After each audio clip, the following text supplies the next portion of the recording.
غریب نواز ہندوستان کیوں آئے؟ ایک سوال ہے، غریب نواز ہندوستان کیوں آئے؟ بہت مالدار باپ کے بیٹے تھے، بہت دولت تھی باپ کی۔ سرکار سید غیاث الدین رضی اللہ تبارک و تعالیٰ نے ایک مالدار انسان تھے، اللہ تعالیٰ نے دولت دی تھی، علم اتنا تھا کہ مدینہ منورہ میں مسجد نبوی کی مسند پہ بیٹھ کر علماء کو حدیث کا درس دیتے تھے۔ سبحان اللہ۔ بچوں کو نہیں پڑھاتے تھے، علماء کو پڑھاتے تھے۔ سبحان اللہ۔ اتنی بڑی ہستی، علمی مقام وہ ہے میرے خواجہ کا، علمی مرتبہ ہے وہ غریب نواز کا۔ اور روحانیت کی بات اگر کی جائے تو کوئی کسی کو شیخ کہتا ہے، کوئی کسی کو شیخ کہتا ہے۔ جب غریب نواز نے دربار رسالت میں سلام پیش کیا، السلام علیکہ یا جدی، تو جواب آیا وعلیکم السلام یا قطب المشائخ بحر و بر، اے سمندر اور خشکی کے پیروں کے بھی پیر۔ سبحان اللہ۔ اے خشکی اور سمندروں کے پیروں کے بھی پیر کے قطب، وعلیکم السلام یا قطب المشائخ بحر و بر، مشائخ بحر و بر کے قطب، تجھ پر بھی سلام ہو۔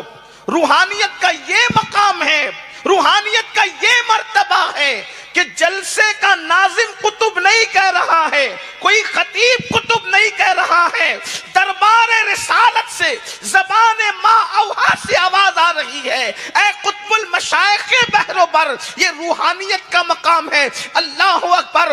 جب عبادت کرتے ہیں، قرآن مقدس ختم کرتے ہیں تو غیب سے آواز آتی، معین الدین ہم نے تیرا ختم قرآن قبول کر لیا اور تجھے بخش دیا۔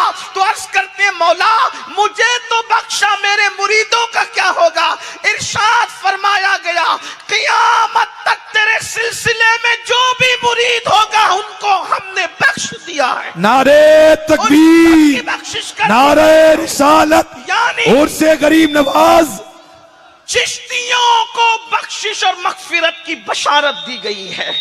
جو سچا چشتی ہو اس کو روحانیت کا مقام یہ، علمی مقام یہ، دولت کا حال یہ۔ عزت کی کیا کمی تھی، لوگ پلکیں بچھاتے تھے۔ پھر غریب نواز ہندوستان کیوں آئے؟ ہندوستان آنے کی وجہ کیا؟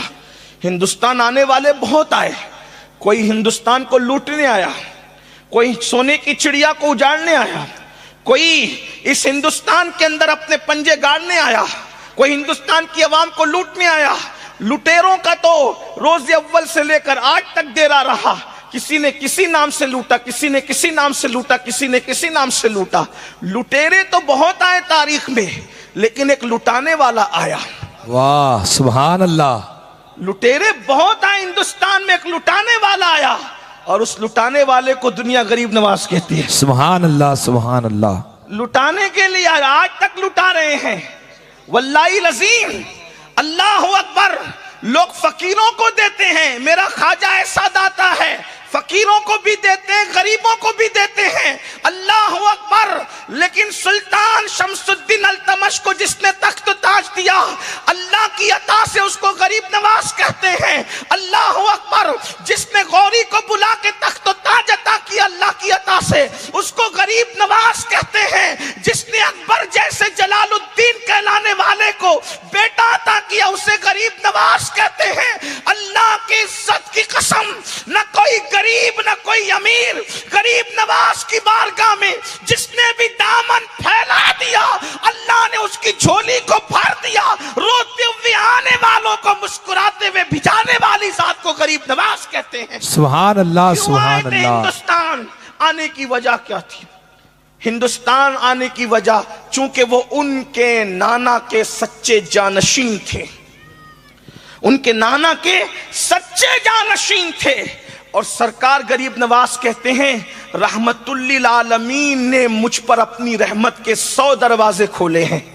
غریب نواز فرماتے ہیں رحمت للعالمین نے اپنی رحمت کے مجھ پہ 100 دروازے کھولے ہیں۔ وہ دروازے کھلے کیسے، کس شان سے کھلے، یہ تو الگ خانقاہی سا عنوان ہے۔ کشن گڑھ کے عوام اس کے قابل نہیں، یا ان کا ذہن اس کے جو ہے وہ حوالے سے میں متحمل نہیں پاتا کہ یہ اتنا بڑا بوجھ ان کے سر ڈالوں، لیکن اتنا ضرور کہتا ہوں رحمت للعالمین کی جو فکر تھی، فکر کیا تھی؟ رحمت للعالمین کی ایک فکر تھی کہ کوئی بھی انسان جہنم میں نہ جائے، کوئی بھی انسان جہنمی نہ بنے، کوئی بھی انسان جہنم کا ایندھن نہ بنے۔ تو رحمت للعالمین نے جب اپنی رحمت کے 100 دروازے غریب نواز پر کھولے تو غریب نواز رسول اللہ کے سچے جانشین بن کر ہندوستان کی سرزمین پر آئے۔ اب تھوڑا سا میں آپ کے سامنے ایک اشارہ پیش کرتا ہوں، ایک مطالعہ پیش کرتا ہوں، تقابل نہیں کرا رہا ہوں، عکس جمیل پیش کر رہا ہوں۔ رحمت للعالمین جہنم سے بچانے کے لیے پہاڑوں سے گھری ہوئی بستی جسے مکہ کہتے ہیں وہاں پر تشریف لائے، اور غریب نواز رحمت للعالمین کے جانشین بن کر پہاڑوں سے گھری ہوئی بستی اجمیر مقدس میں تشریف لائے۔ وہاں مشن کیا تھا؟ جہنم سے بچانا۔ یہاں مشن کیا تھا؟ جہنم سے بچانا۔ وہاں دشمنوں کا مشن کیا تھا؟ زمین پتھر کی، اللہ اکبر، زمین پتھر کی، دل بھی پتھر کے، اور پھر معبود بھی پتھر کے، اور ہاتھوں میں بھی پتھر لے کر کے رسول اللہ کے خلاف دشمن کھڑے تھے۔ اور یہاں بھی زمین پتھر کی، معبود پتھر کے، دل پتھر کے، اور دشمن بھی پتھر لے کر کے کھڑے تھے۔ وہاں رحمت للعالمین پتھر کھا کر دعا دے رہے تھے، یہاں رحمت للعالمین کا جانشین پتھر کھا کر کے دعا دے رہا تھا۔ اندازہ فرمائیں وہاں کرامتوں، وہاں معجزے کا ظہور تھا، یہاں کرامتوں کا ظہور تھا۔ اللہ اکبر، اندازہ فرمائیں، ذرا غور کریں۔ لیکن فکر کیا ہے؟ بہت میں نے کہا لمبی گفتگو نہیں کریں گے، لیکن توجہ کرنا۔ اللہ اکبر، کشن گڑھ والوں، غریب نواز کے پڑوس میں رہنے والوں، گرد نواز سے آنے والوں، اپنے نانا کی ایک فکر لے کر کے آئے تھے کہ قوم کو، لوگوں کو، انسانوں کو جہنم سے بچایا جائے۔ فکر نبوت کی یہ تھی کہ کوئی جہنم میں نہ جانے پائے، جہنم سے بچایا جائے۔ اس لیے کہ اللہ کے رسول صلی اللہ علیہ وآلہ وسلم جانتے ہیں کہ جہنم کی آگ کو دنیا کا کوئی انسان برداشت نہیں کر سکتا۔ انسان تو انسان ہے، اللہ اکبر، جس کے بارے میں حدیث پاک میں آیا ہے کہ پہاڑ بھی جس میں پگھل جائیں گے۔ میری قوم کے جوانوں بتاؤ، جہاں پہاڑ پگھلیں گے وہاں انسان کے وجود کا کیا بنے گا؟ انسان کی ہڈیوں کا کیا بنے گا؟ انسان کی چمڑی کا کیا بنے گا؟ یہ فکر غریب نواز کو مدینہ منورہ کی سرزمین سے ہندوستان تک لاتی ہے۔ لیکن ایک بات میں آپ کو عقلی طور پہ، فرضی طور پہ سمجھانا چاہتا ہوں، جہنم سے بچانے کے لیے یہاں آ گئے، اور ہمیں خود کو جہنم سے بچانے کی، اپنی اولاد کو بچانے کی کوئی فکر نہیں۔ کیوں؟ کیونکہ ایمان اتنا مضبوط نہیں ہے جتنا ان کا تھا۔ ہماری حیثیت کیا ہو گئی؟ ہماری دنیا کی حیثیت دریا کی جیسی ہو گئی، اور ہماری حیثیت مچھلی جیسی ہو گئی۔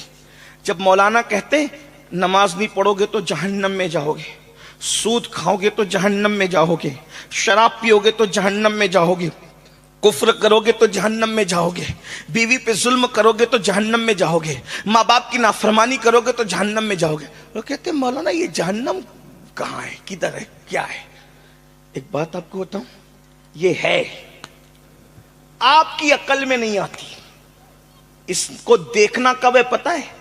جب مرو گے تو سمجھ میں آئے گا کہ جہنم کیا چیز ہے، لیکن مر کر پھر بچنے کی کوئی سبیل نہیں، تیاری کا کوئی طریقہ نہیں۔ اس کو ایک آسان زبان میں سمجھو، دریا میں مچھلیاں ہیں، ایک دانشمند مچھلیوں میں تقریر کر کے کہتی ہے مچھلیوں اس طرف نہ جانا۔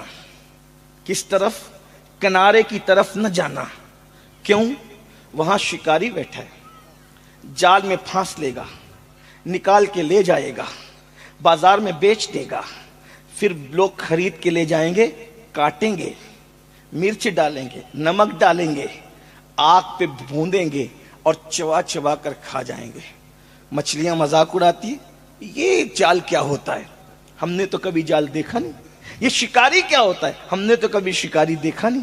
اور پھر کہتے ہیں ارے یہ نمک کیا ہوتا ہے، یہ مرچ کیا ہوتا ہے، یہ کاٹنا کیا ہوتا ہے، پیٹنا کیا ہوتا ہے، سیکنا کیا ہوتا ہے، کھانا کیا ہوتا ہے، چبانا کیا ہوتا ہے، کچھ نہیں ہے یہ سب۔ یہ سب اس بڑی مچھلی کی فرضی داستان ہے، اس کی دقیانوسیت ہے۔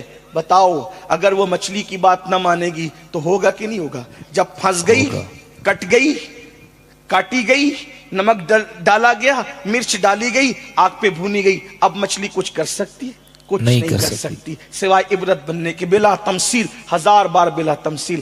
آج آواز لگائی جا رہی ہے جہنم سے بچو، جہنم سے بچو، جہنم سے بچو۔ لوگ ہنستے ہیں سن کے، اے مولانا لوگ کیا کہہ رہے ہیں جہنم سے بچو، یہ کیا جہنم ہے؟ یاد رکھنا جس دن جہنم دیکھو گے اس دن مولانا کا قول یاد آئے گا، مخلصانہ مشورہ دیتا تھا لیکن بچنے کی کوشش نہیں کرتے تھے۔ آئیے غریب نواز اسی جہنم سے بچانے کے لیے آئے تھے۔ پتہ ہے وہ جہنم کیا ہے؟ اگر آگے وقت رہا تو عرض کریں گے۔ قرآن کہتا ہے جب جہنمی جہنم میں چلے جائیں گے، جنتی جنت میں چلے جائیں گے، تو جہنمی اور جنتیوں میں مکالمہ ہوگا، یعنی بات چیت اللہ کرائے گا۔ تو جنتی جہنمیوں سے پوچھیں گے ما سلککم فی سقر، تم جہنم میں کیسے آ گئے؟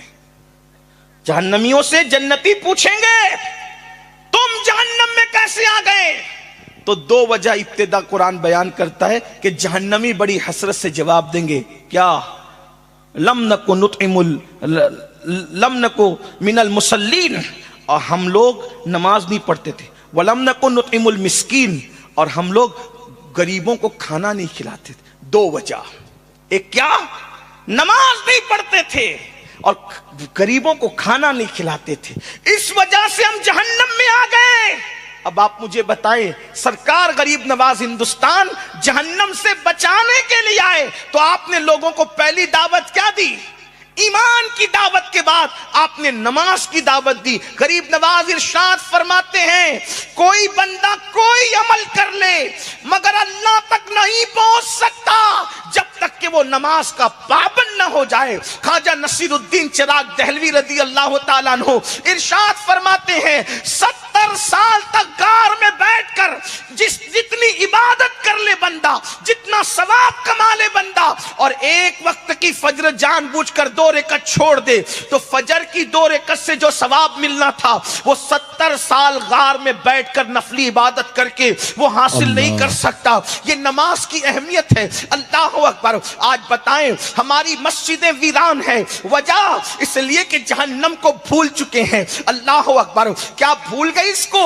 اللہ اللہ۔ فقی ابو اللہ سمرقندی رحمت اللہ تعالی علیہ لکھتے ہیں اللہ کے رسول صلی اللہ علیہ وآلہ وسلم فرماتے ہیں جہنم میں بچھو ہے، بچھو، اور اللہ اکبر ان کا حال یہ ہے اللہ اکبر کہ وہ بختی اونٹ کی طرح موٹے موٹے ہیں۔ جب جہنم کا کوئی بچھو بے نمازی کو ڈنک مارے گا تو 70 سال تک کہ وہ زہر اس کے پورے جسم میں گھومتا رہے گا، اس کے جسم میں گھومتا رہے گا، اس کی ہڈیوں کو توڑ دے گا، اس کے وجود کو بکھیر دے گا۔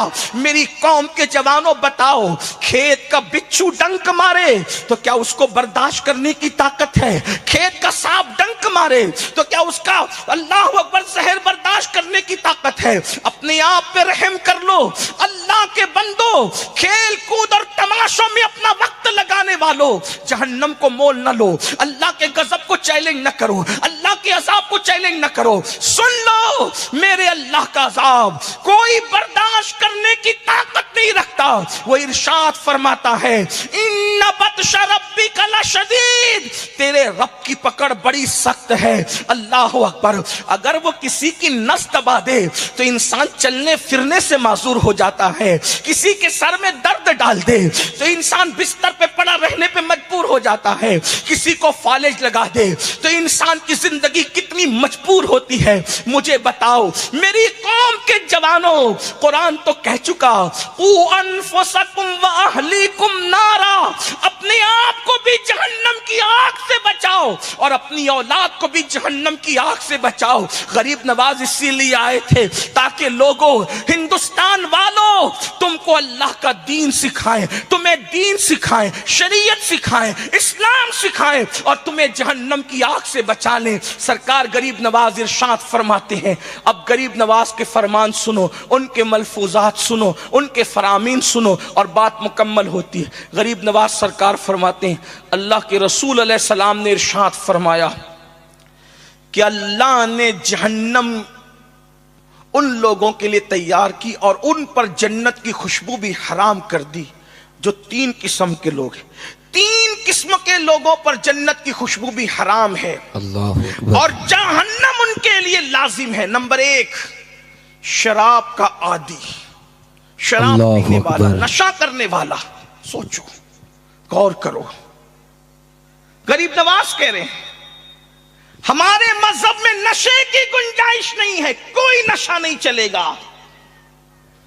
نہ شراب کا نشہ، نہ جوانی کا نشہ، نہ دولت کا نشہ، نہ نسب کا نشہ، نہ علم کا نشہ، نہ عبادت کا نشہ، نہ تقوی کا نشہ، نہ زہد کا نشہ.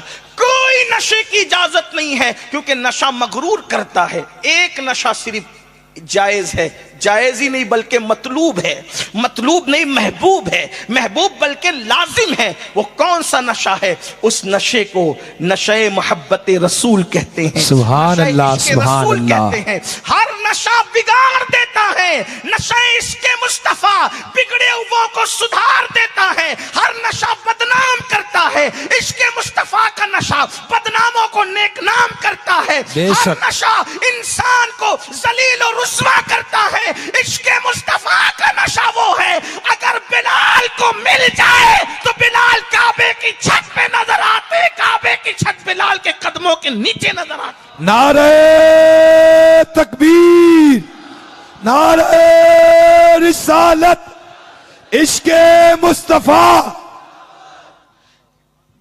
جنت کی خوشبو بھی حرام ہے ان پر جو نشہ کرتے ہیں.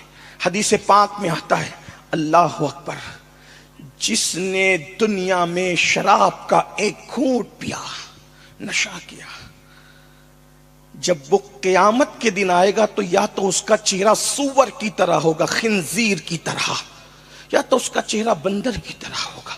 ایک حدیث اللہ پاک میں اکبر. آیا اللہ کے رسول علیہ السلام ارشاد فرماتے ہیں کہ میری امت کے کچھ لوگ ایسے ہوں گے راتوں رات جن کے گھر زمین بوس کر دیے جائیں، یعنی گرا دیے جائیں گے. توجہ، راتوں رات گھر گرا دیے جائیں، گھر گرا دیے جائیں گے، گھر زمین بوس کر دیے جائیں گے. اب کیسے کر دیے جائیں گے یہ ایک غلط تفسیر ہے، اس کی طرف نہیں جاتے. لیکن صحابہ نے پوچھا حضور راتوں رات مکانات جن کے زمین سے لگا دیے جائیں گے، گرا دیے جائیں گے، ان کا گناہ کیا ہوگا؟ فرمایا 2 گناہ. وہ میوزک کثرت سے سنیں گے، موسیقی میوزک گانے کثرت سے سنیں گے، اور وہ شراب پیئیں گے. اس گناہ کی وجہ سے اللہ ان کے گھروں کو ویران کر دے گا. ان کے گھر راتوں رات زمین میں گرا دیے جائیں گے، دسا دیے جائیں گے. بتاؤ آج کہتے ہو ہمارے گھر اجاڑے جا رہے، کیوں؟ کبھی سوچا شراب پینے والوں، شراب پینا جتنا برا ہے اتنا ہی تو سور کھانا بھی برا ہے. خنزیر بھی اللہ نے حرام کیا اور شراب بھی اللہ نے حرام کیا. پھر نشہ کرتے ہو اور سور سے نفرت کرتے ہو. سور کھانا اور شراب پینا دونوں برابر ہے، بلکہ پیشاب پینا اور جو ہے وہ شراب پینا برابر ہے. اگر کوئی گولیوں سے نشہ کرتا ہے، انجیکشن سے نشہ کرتا ہے، میں آپ سے پوچھتا ہوں میری قوم کے جوانوں، یہ نشہ باضابطہ طور پر سازش کے تحت مسلم معاشرے میں پرموٹ کیا جا رہا ہے. اس لیے کہ دنیا جانتی ہے اور اچھی طرح جانتی ہے کہ یہ وہ قوم ہے، اس قوم سے مقابلہ نہیں کیا جا سکتا. میرے بھائی آپ اپنی اہمیت کو سمجھو، آپ اپنی عزت کو سمجھو، آپ اپنے ٹیلنٹ کو سمجھو، آپ اپنے وقار کو سمجھو، آپ اپنی سوچ و فکر کو سمجھو، آپ اپنے خیالات اور تصورات اور تخیلات کو سمجھو. تم بڑے قیمتی لوگوں، پوری قوم کا سرمایہ ہو. میری قوم کے جوانوں، جوان پوری ملت کا سرمایہ ہے، پوری قوم کا سرمایہ ہے.